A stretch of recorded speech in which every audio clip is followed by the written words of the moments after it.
দেখুন, ক্ষমতায় এসে বিজেপি শেষ পর্যন্ত এই অত্যন্ত কঠিন কলটা নিতে পারবে কিনা, এই দুর্নীতির ঘুণপোকাদের তাড়াতে পারবে কিনা, গভীর দুর্নীতির শেকড়ে যেতে পারবে না, এই নিয়ে আমার সংশয় আছে। কিন্তু যেটা নিয়ে সংশয় নেই এবং যেটা অত্যন্ত কিছুটা স্বস্তি দিয়েছে এই মারাত্মক দুর্ঘটনার পরেও, সেটা হচ্ছে কেন্দ্রের সংস্থা এবং রাজ্যের সংস্থার মধ্যে কোঅর্ডিনেশন। এই যোগাযোগটা, এই দ্রুততাটা কিন্তু আগের সরকারগুলো, রাজনৈতিকভাবে বিরুদ্ধ সরকার বহু রাজ্যে আছে, কিন্তু আমাদের রাজ্যে দুর্ভাগ্যবশত সম্পর্কটা এমন জায়গায় ছিল যে বহু ক্ষেত্রে অনেক বেশি সময় লাগতো। এটা কথার কথা বা হাওয়ায় ভাসিয়ে দেওয়া কথা নয়। আমি দুটো ঘটনা, এই রাজ্যের মারাত্মক ঘটনা, প্রথম ঘটনাটা মঙ্গলবার, অত্যন্ত অমঙ্গলের ঘটনা ঘটেছিল সেই মঙ্গলবার, মাঝেরহাট 2018 4 সেপ্টেম্বর সেই ভেঙে পড়া। দুটো ঘটনা দিয়ে আপনাদের দেখাবো যে এই কেন্দ্রের এজেন্সির সঙ্গে রাজ্যের এজেন্সির তফাৎ এবং কোঅর্ডিনেশনের অভাবটা কোন জায়গায় পৌঁছেছিল। পোস্তার ঘটনায় সেনাবাহিনী পুলিশের সঙ্গে এবং রাজ্যের সংস্থাদের সঙ্গে এমন মতবিরোধ হয় যে তারা কার্যত কাজ করতে পারে না, কাজ থামিয়ে একটা সময় তাদের দাঁড়িয়ে যেতে হয়। এইগুলো সমস্ত, আমি আবার বলছি, আমি হাওয়ায় কথা ভাসাচ্ছি না, ঘটনা ধরে ধরে দেখাবো। তার পাশে আজকের দেখাবো যে আজকে এই মারাত্মক ঘটনাটা ঘটেছে 12টা 7 মিনিটে, 12টা 20-তে দমকলের কাছে খবর যায়, 1টা 10-এর মধ্যে সেনা উপস্থিত হয়ে যায় এবং 1টা 55-তে এনডিআরএফের সমস্ত টিম সেখানে পৌঁছে যায়। এই কোঅর্ডিনেশনটা, রাজনীতি গোল্লায় যাক, কিন্তু এই কোঅর্ডিনেশনটা আজকে দেখা গেছে। আমি প্রথমে দেখাবো যে এনডিআরএফের কথা হলো, তাদের ডেপুটি কমান্ড্যান্ট তখন যিনি ছিলেন তিনি বলেছিলেন যে মাঝেরহাটে কার্যত তারা কার্যোদ্ধারটা করেছিলেন, কিন্তু আবার বলছি বহু ঘন্টা সময় কেটে গেছিল তাদের ঘটনাস্থলে পৌঁছানোর, অর্থাৎ তাদের ডাকা হয়েছিল দেরিতে। কি বলেছিলেন দেখাবো।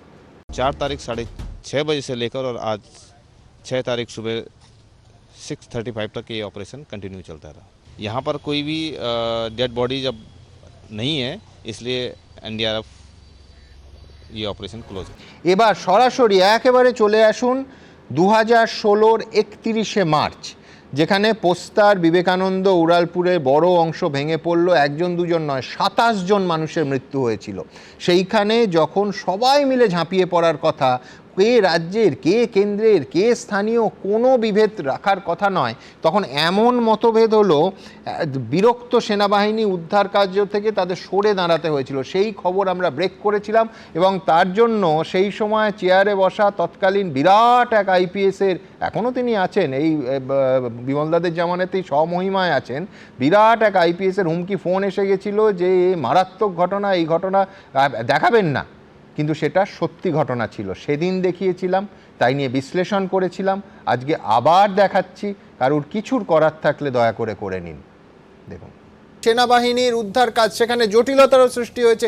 সরাসরি কথা বলবো আমাদের প্রতিনিধি অতনু হালদারের সঙ্গে। অতনু, এই মুহূর্তে কি খবর আছে? কেন এত বড় একটা মানুষের প্রাণ বাঁচানোর উদ্যোগে কিসের জটিলতা? দেখো সুমন, এই মুহূর্তে সেনাবাহিনী সূত্রে যেটা জানা যাচ্ছে, পুলিশের আচরণে সেনাবাহিনী এই উদ্ধার কাজ চালানোর সময় হঠাৎই অত্যন্ত বিরক্ত হয়েছে এবং পুলিশের আচরণে তারা এতটাই বিরক্ত যে এই মুহূর্তে তারা পাশে সরে দাঁড়িয়েছে। সেনাবাহিনী নামার পরই এখানে প্রকৃত উদ্ধার কাজ শুরু হয় এবং আজকে তুমি জানো যে রাজ্য পুলিশ প্রশাসন এই ঘটনার উদ্ধার কাজ চালাতে পুরোপুরি ব্যর্থ হওয়ার পর সেনাবাহিনীর দ্বারস্থ হয় এবং সেনাবাহিনীর দ্বারস্থ হওয়ার 1 ঘন্টার মধ্যে 300 সেনাবাহিনীর জওয়ান ঘটনাস্থলে পৌঁছে যায় এবং তারপর তারা উদ্ধার কাজ করতে শুরু করেন। এরপর পুলিশের একজন উচ্চপদস্থ আধিকারিক গিয়ে তাদের সঙ্গে যে ব্যবহার করতে শুরু করেন তাতে তারা অত্যন্ত বিরক্ত হন। তারা কিভাবে কাজ করবেন না করবেন সেই ব্যাপারে তিনি নির্দেশ দিতে থাকেন। তখন সেনাবাহিনীর লোকেরা অত্যন্ত বিরক্ত হন, কারণ সেনাবাহিনী মনে করছে পুলিশ যেভাবে উদ্ধার কাজ শুরু থেকে চালানো উচিত ছিল সেটা তারা চালায়নি, তাই তারা তাদের নিজেদের মতো কাজ, উদ্ধার কাজ চালাচ্ছিল যাতে কাজটা অত্যন্ত দ্রুত হয়। তাতে সাফল্যও আসছিল, কিন্তু হঠাৎই পুলিশের খবরদারিতে সেনাবাহিনীর যে সমস্ত অফিসার এবং জওয়ানরা ওখানে ছিলেন তারা অত্যন্ত বিরক্ত হয়েছেন এই মুহূর্তে। আবার বলছি, সেদিনও তথ্যের ভিত্তিতে সেনাবাহিনী এবং পুলিশ বাহিনী দুপক্ষের সঙ্গে কথা বলেই এই খবর করা হয়েছিল। আজকেও আমাদের অবস্থান থেকে এক চুলো সরছি না, শুধু আপনাদের সামনে যেটা বলছি সেটা হচ্ছে আজকে অন্তত সৌভাগ্যক্রমে এই রকম দুর্ভাগ্যজনক একটা ঘটনা হওয়ার পরও কেন্দ্রের এজেন্সি আর রাজ্যের এজেন্সির কোঅর্ডিনেশনটা যথেষ্ট স্মুথ ছিল, যথেষ্ট মসৃণ ছিল। বিশ্বনাথ চক্রবর্তী। দেখুন সুমনদা, দুটো সরকারের দৃষ্টিভঙ্গির পার্থক্য স্পষ্ট। মমতা বন্দ্যোপাধ্যায়ের নেতৃত্বে যে সরকারটা ছিল আর শুভেন্দু অধিকারীর নেতৃত্বে যে সরকারটা তৈরি হয়েছে, তার দৃষ্টিভঙ্গির এবং কর্মপদ্ধতির মধ্যে একদম স্পষ্ট পার্থক্যগুলো আমি ক খ গ ঘ করে বলে দিয়েছি। প্রথম যেটা, সেটা হলো যে একটা বিপর্যয় ঘটলে কেন্দ্র রাজ্য বলে কিছু হতে পারে না। মানে একটা মানব বিপর্যয়ে সবাই মিলে হাত লাগাবে এবং উদ্ধার কাজ করবে, এটাই হবে প্রথম কাজ। এবং সেই কারণে আপনি আজকে যদি লক্ষ্য করেন, এনডিআরএফের টিম, এসডিআরএফের টিম, সিভিল ডিফেন্স, পুলিশ এবং ফায়ার ব্রিগেড, 5টা সংস্থা উইদিন ফিউ মিনিটস তারা ঝাঁপিয়ে পড়লো এবং উদ্ধারের কাজে নামলো। এটা অতীতে মমতা বন্দ্যোপাধ্যায়ের সময় আমরা দেখিনি। অধিকাংশ ক্ষেত্রেই কেন্দ্রের এজেন্সির সাথে রাজ্যের এজেন্সি সমন্বয়ের অভাব। মমতা বন্দ্যোপাধ্যায় কার্যত আর্মিকে নামাতেই চাইতেন না। এখানে শুভেন্দু অধিকারী সামান্যতম সময় নেননি আর্মি অপারেশনে আনতে, ফলে তার সুফলও কিছু পাওয়া গেছে, অনেক লোককে জীবিত অবস্থায় উদ্ধার করা গেছে। দ্বিতীয় যে বিষয়টা, সেটা হলো শুভেন্দু অধিকারী মমতা বন্দ্যোপাধ্যায় যখন ভিজিট করতে যেতেন, যদি যেতেন, সবসময় যেতেন তা নয়, আমরা প্রশ্ন তুলতাম মমতা বন্দ্যোপাধ্যায় মুখ্যমন্ত্রী হিসেবে যাচ্ছেন না কেন। শুভেন্দু অধিকারী আজকে গেলেন, দ্রুততার সাথে গেলেন, স্পট ভিজিট করে চলে আসলেন। মমতা বন্দ্যোপাধ্যায় যখন যেতেন, তার সাকরেদদের নিয়ে যেতেন, একদল সাংবাদিক, তার পেটোয়া সাংবাদিক সঙ্গে, তার একদল পেটোয়া আধিকারিক সঙ্গে তিনি গিয়ে এমন একটা আচরণ করতেন যে আচরণটা সত্যি বলতে কি পরবর্তী সময় বেশিরভাগ মিম হতো, অধিকাংশ ক্ষেত্রে মিম হতো।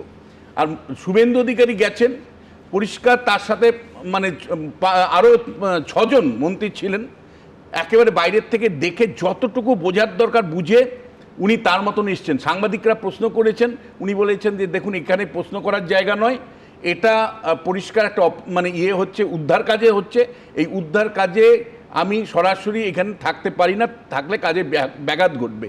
উনি স্পট ভিজিট করে সঙ্গে সঙ্গে চলে এসছেন। তফাৎটা আরেকটা জায়গায় আমি পরিষ্কার দর্শকদের সামনে তুলে ধরতে চাই। যখন মমতা বন্দ্যোপাধ্যায়ের সামনে এই ধরনের কোনো ঘটনা ঘটতো, মমতা বন্দ্যোপাধ্যায় সরাসরি এই এত টাকা আমি দিয়ে দেবো, এত টাকা আমি করে দিব।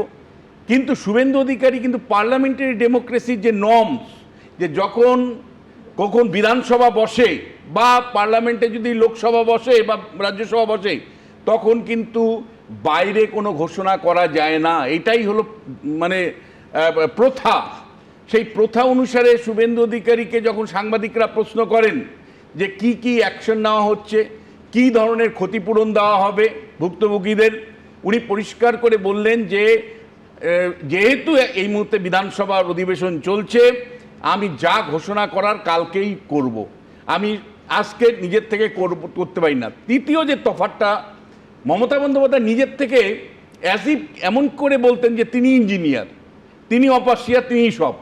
শুভেন্দু অধিকারীকে যখন আজকে প্রশ্ন করা হয়েছে, শুভেন্দু অধিকারী পরিষ্কার করে বলেছেন যে দেখুন আমি ইঞ্জিনিয়ার নই, আমার সিএস মানে চিফ সেক্রেটারি, তিনি খড়গপুর থেকে পাস করেছেন, তিনি কিছুটা জানতে পারেন, কিন্তু আমি কিন্তু পুরোপুরি কেএমসি যে আমাকে অবগত করেছে, কলকাতা কর্পোরেশনের মানে ইঞ্জিনিয়াররা আমাকে যা অবগত করেছে, আমি আপনাদের সামনে সেটাই শুধু বললাম।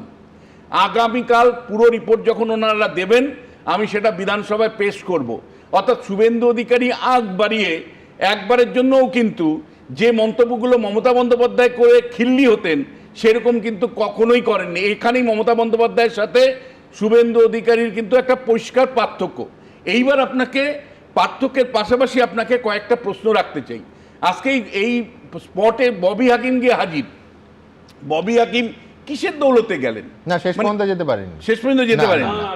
এই আনোয়ার খানের সঙ্গে যা হয়েছে, আমার ধারণা সম্ভবত তাকে কেউ ইনফর্ম করেন যে মানুষ ক্ষুব্ধ আছে, কেউ নয়, পুলিশের তরফ থেকে। আমার প্রশ্নটা মানে তিনি শেষ পর্যন্ত যাননি। ইচ্ছা প্রকাশ করার আগে কিন্তু ওনার ভাবতে হতো যে আমি যখন মেয়র ছিলাম, আমার নেতৃত্বে যখন কর্পোরেশন পরিচালিত হচ্ছিল, তখন আমারই মানে বিল্ডিং ডিপার্টমেন্ট তারাই কিন্তু স্যাংশন করেছিল, যার ফলে একের পর এক বিপর্যয়। এই বিপর্যয় তো একটা বিপর্যয় নয়, ববি হাকিমের মেয়রের চলাকালীন দিনের পর দিন একটার পর একটা বিপর্যয় ঘটে গেছে। আমি জানি না এখন ববি হাকিম ভালো তৃণমূলে ঢুকে গিয়ে তিনি যাওয়ার সাহস দেখাচ্ছিলেন কিনা আমি বলতে পারবো না, কিন্তু একই সাথে আপনাকে সুমনদা পরিষ্কার 3-4টে বিষয় বলতে চাই। যে আজকে শুভেন্দু অধিকারী বলেছেন যে যত নির্মীয়মান কাজ চলছে, মানে নির্মীয়মান কাজ চলছে, মানে অনগোয়িং প্রজেক্টগুলো, তার তিনি অডিট করাবেন, অর্থাৎ টেকনিক্যাল অডিট করাবেন।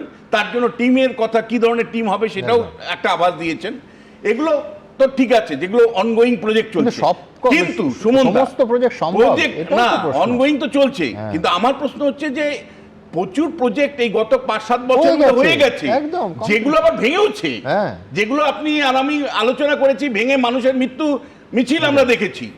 আমাদের প্রশ্ন হচ্ছে যে এই যে যেগুলো অলরেডি হয়ে গেছে, যেগুলো 5-7-10 বছর ধরে হয়তো চলছে কিন্তু ডিফেক্টিভ ওয়েতে চলছে, জমি বুঝে চালাচ্ছিল, যার মধ্যে একদম সরাসরি জাভেদ খানের বিরুদ্ধে অভিযোগ আছে, তার পরিবারের বিরুদ্ধে অভিযোগ আমরা করিনি, শুভেন্দু অধিকারী নিজে করেছেন। তাহলে আমাদের যে প্রশ্নটা থাকবে সেটা হলো যে প্রজেক্টগুলো ডিফেক্টিভ ছিল আগে কিনা, সেই প্রজেক্টগুলো নিয়ে সরকার কি ভাবছে। কারণ আমরা নাগরিকদের মৃত্যুর মিছিল দেখতে চাই না, যে মানে 7 বছর আগে কোন ডিফেক্টিভ প্ল্যানিংয়ের জন্য বা টাকা খাওয়ার জন্য বা দুর্নীতির জন্য যে বাড়িগুলো নির্মাণ হয়েছিল, সেই বাড়িগুলোর যারা মালিক বা যারা এগুলোকে প্রমোট করেছে তাদের বিরুদ্ধে ব্যবস্থা নিচ্ছেন কিনা। যদি আপনারা না নিতে পারেন তাহলে হয়তো আমাদেরকে দেখতে হবে যে নাগরিকদের যে মৃত্যুর মিছিল মাঝে মধ্যেই বেরোচ্ছে, একটা করে বিল্ডিং কলাপস করছে আর দেখতে পাচ্ছি, সেই মৃত্যুর মিছিল আমরা দেখতে চাই না। ফলে তাদের বিরুদ্ধে যদি আপনারা কঠোর ব্যবস্থা না নিতে পারেন তাহলে কিন্তু রাজধর্ম পালন হলো না। আমি মানে আশঙ্কা কেন করলাম সুমনদা, তার কারণটা হলো যে মানে সম্প্রতি আপনি জানেন যে তৃণমূল কংগ্রেস 3টে ভাগে ভাগ হয়ে গেছে, তার মধ্যে এই অভিযোগটা বারবার আসছে এবং আমি আপনার স্টুডিওতে বারবার বলছি যে বিভিন্ন দুষ্কর্ম থেকে আইনি সহায়তা পাওয়ার জন্য একটা বড় অংশ, আমি আপনাকে গোষ্ঠীতে যারা আছেন তার মধ্যে জাভেদ খান আছেন। এই জাভেদ খানকেই তো প্রথমে মানে শুভেন্দু অধিকারী তার নিজের যে নির্বাচনী সভা, মানে নির্বাচনী মানে ভবানীপুরের, সেখানে ধন্যবাদ জ্ঞাপন সভাতে দাঁড়িয়ে উনি বলেছিলেন, জাভেদ সমেত 3 জনের নাম বলেছেন, রাজু লস্কর ছিল, যে এরা কিভাবে 80-র উপরে, মানে শুধুমাত্র জাভেদ খানের বিরুদ্ধে বলেছে 80-র উপরে বেআইনি নির্মাণ হয়েছে, হ্যাঁ 90+। তাহলে আমার প্রশ্ন হচ্ছে হঠাৎ করে আপনি কি করে বন্ধ করে দিলেন? আর ওইগুলো বন্ধ না, আরেকটা লাস্ট লাইনটা বলি, একই ভয় আমি পাচ্ছি যে যারা দিল্লিতে কাকলি ঘোষ দস্তিদারের নেতৃত্বে চলে গেলেন, তার মধ্যে বাপি হালদারের মতন লোক আছে যারা বিজেপির উপরে অত্যাচার করেছে। আমার প্রশ্নটা হচ্ছে শেষ পর্যন্ত এমন তো হবে না আর 2 মাস পরে যে আমাদের শ্রমিক ভট্টাচার্য, যিনি এখন রাজ্য সভাপতি, তিনিও মন্ত্রিসভায় শপথ নিচ্ছেন পূর্ণমন্ত্রী হিসাবে, আবার সেখানে দেখা যাচ্ছে সুদীপ বন্দ্যোপাধ্যায় মন্ত্রী নিচ্ছেন সভা। ও একটা পয়েন্ট মিস করলো, মমতা বন্দ্যোপাধ্যায় যেখানে যেখানে যেতেন কোথা থেকে ঘাড়ে করে বোধহয় মাইক নিয়ে যেতেন, নিয়ে সেটা সবার সামনে জ্ঞান বিতরণ করতেন, জ্ঞানটা বিতরণ করে চলে যেতেন। এখন সেই ধরনের কথা বলা হয় না বা কাজ করা হয় না। দ্বিতীয় কথা হচ্ছে এই বিল্ডিং কোলাপসগুলো বা এই মৃত্যু মিছিল, এটাতে কেউ যদি ইগো দেখায় এটা কিন্তু মানবতার বিরুদ্ধে অপরাধ। মমতা বন্দ্যোপাধ্যায় বারবার সেই অন্যায় কাজটি করেছেন। সেনাবাহিনীকে ডাকবো না, কারণ আমার ইগো, মানুষ মরে গেলে মরে যাক, আমি সেনাবাহিনীকে ডাকবো না, আমি কেন্দ্রের কোনো এজেন্সির সাহায্য নেব না। এই বারবার এই অপরাধগুলো উনি করে গেছেন এবং সবচেয়ে দুঃখের কথা হচ্ছে তৃণমূল দল অপরাধগুলো যদি করতে হয়, তৃণমূল দল আমফান, ইয়াস, কোভিড এর মতন কাজও তখনও মানব সেবা করেছে, সেটাও মানুষ দেখেছে, পাবলিক পিটিয়েছে, সেটা দেখেছে, পাবলিক কাদের কাদের পিটিয়েছে। কিন্তু সব থেকে অন্যায় যদি করে থাকে, এই কোঅপারেটিভ ফেডারেলিজমের কথা বলছে না, 22 থেকে 26 অবধি 100 দিনের কাজ আর মাথার ছাদের টাকাগুলো দিল না, শাস্তি দিন না। কেন্দ্র রাজ্যের আমি একটা লাইনে বলি, সেটা হচ্ছে যখন বামফ্রন্ট সরকার ছিল তখনও কিন্তু একটা কোঅর্ডিনেশনের মনোভাব ছিল। আমি বলছি সেটা শুধুমাত্র একসঙ্গে লালকৃষ্ণ আদবানি আর বুদ্ধদেব ভট্টাচার্যের ব্রেকফাস্ট ছিল না, সেটা যখন আপনার মনে থাকবে তসলিমার ইস্যুতে সাম্প্রদায়িক সংঘর্ষের পরিস্থিতি তৈরি হলো, উত্তাল হলো কলকাতা, সঙ্গে সঙ্গে বুদ্ধবাবু আর্মিকে ডেকেছিল এবং আর্মি নেমেছিল, পরিস্থিতি কন্ট্রোল নিয়েছিল।